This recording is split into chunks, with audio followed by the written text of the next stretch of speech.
Prieš kuliant spragalais javai būdavo gerai išdžiovinti. Jaujoje buvo didžiausia molio krosnis, o Jaujos mieste tam tikra džiovykla, kurioje į vadinamąsias lovas sudėti javai. Kulti keliasi naktį. Laikrodžio anuomet veik niekas neturėjo.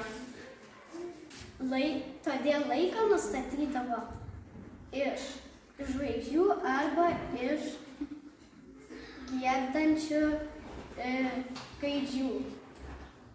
Kai tretieji gaidžiai pagysta, keliasi kulti.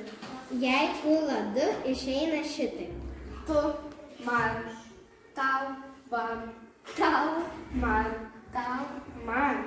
Kelia keturiese. Pats su pačia, Merga trečia.